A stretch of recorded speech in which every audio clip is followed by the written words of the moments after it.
So you report on your double materiality assessment, you report on this on an annual basis.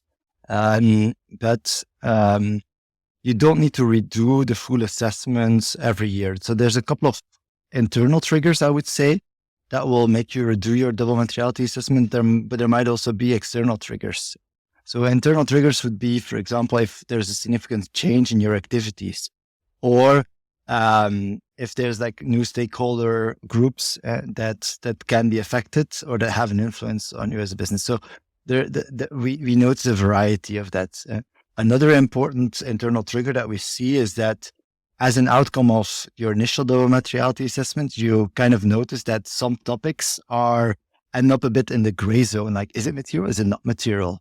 Where you kind of need to take an executive decision. Are they material? Yes or no?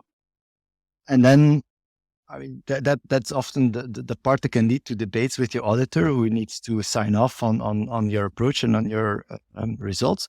And they might actually say, well, in fact, not so sure if that's the correct decision, but then you take that as a to-do for next year to say, we're going to zoom in, we're going to do a slight update, and we're going to focus on those topics to dig a little deeper, perhaps with those stakeholders and those stakeholders. So you really need to see this more as a continuous process rather than as something that we do once and then we're good for 3 years and then we'll do it completely again.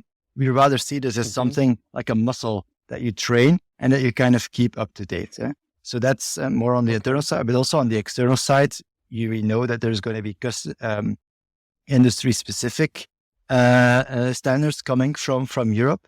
And that, I mean, the framework, the reporting framework itself is evolving quite a bit. So regulatory inputs will be updated, but then many other companies within your value chain will also start to report, and there will be new insights as well. So there will be tons of new pieces of information, internal, external, that can really make for an update needed. But as such, you report on it annually, and it's your responsibility to make sure that it's up to date. But it does not mean that you need to redo the full assessment every year again.